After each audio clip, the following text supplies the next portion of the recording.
Hi, my name is Lucas Penny, and I'm a grade 11 student from Grimsby, Ontario. The name of my project is MicroRNAs as a Novel Tool for Microfluidic Detection of Breast Cancer.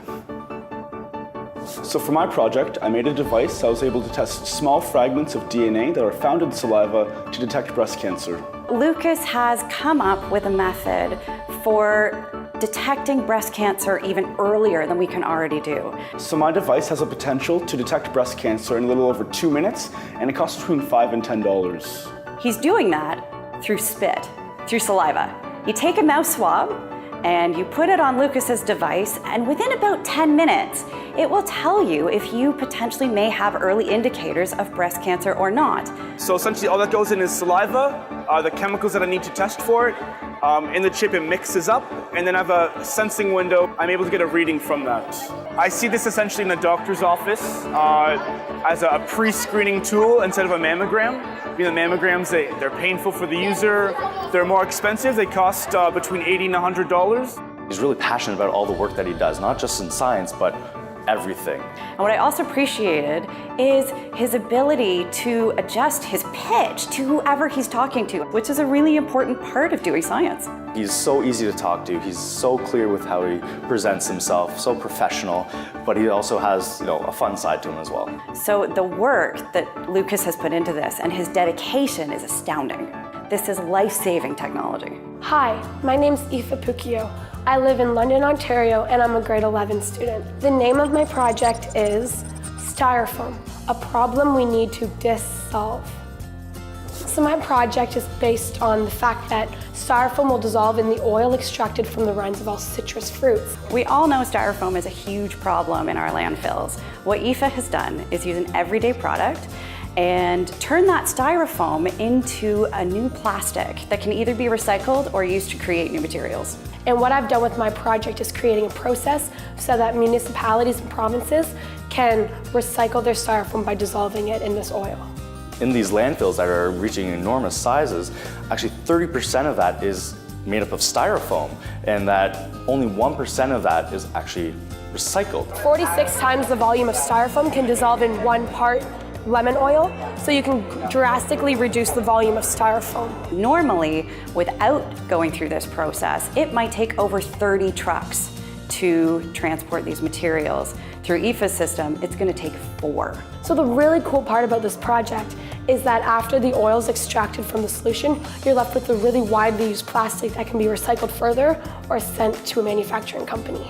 What I really appreciate is she has the ability to talk about her project in real life terms. She can take out the science for those of us that are perhaps not experts.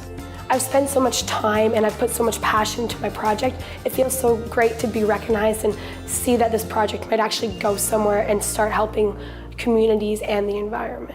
Hi, my name is Amit Scheer. I'm from Ottawa, Ontario. I'm in grade 12, and my project is called Immunobeam, a novel biomaterial conjugate as a therapeutic vaccination platform.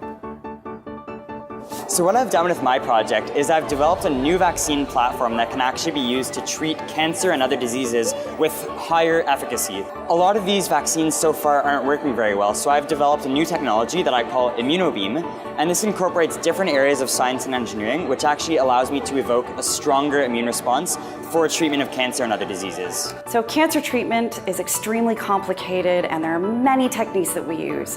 What Amit has done in his project is look at how we might better use therapeutic vaccines to target specific cancers.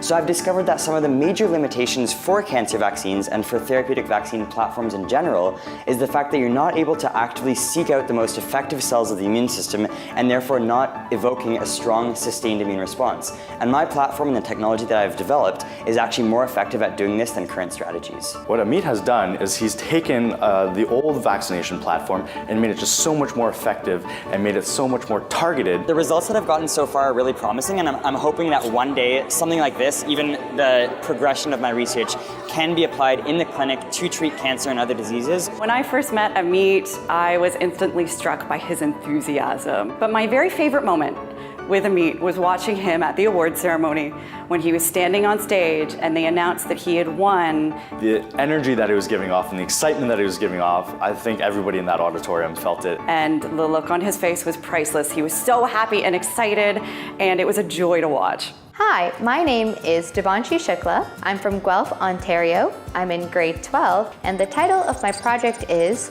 A Biosensor for the Detection of Microbial Contamination. What Devanshi has done is look at the problem of bacteria that makes us sick.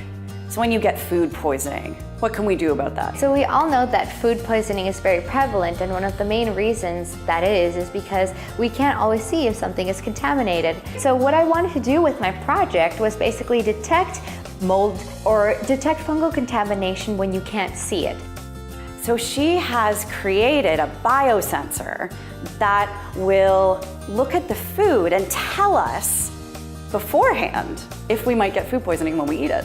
Mold actually releases these tiny hormone molecules before it's actually visibly seen. So I always joke that the mold is giving itself away because you don't know it's there, but you can actually pick up on these molecules. So what I did was I designed this set of instructions for bacteria to pick up on these molecules and then put out a sign when they are present. What makes Devanshi's project so great is that it's so cheap to do. It's very easy to tell if there is contaminants, and it's very effective. I think the biggest thing that I love about science fair is that it's a celebration for science. It's the ability for kids to take science outside of the classroom. You're not restricted to your textbook. You're not restricted to the test that you have to study for. If you have an idea, science fair is the perfect outlet to apply your knowledge. Science fairs are extremely important today. We are finding the kids that are going to change the world. We're really honored to recognize these individuals because of the contributions that they're making at this stage and that they will make as they go on in life, because you don't stop innovating. The Manning Foundation has supported us for 24 years, which is just amazing. They play such a key role in helping us recognize these young people and supporting us every year. It's been absolutely great. It's been a pleasure to help them, to encourage them, and to recognize them.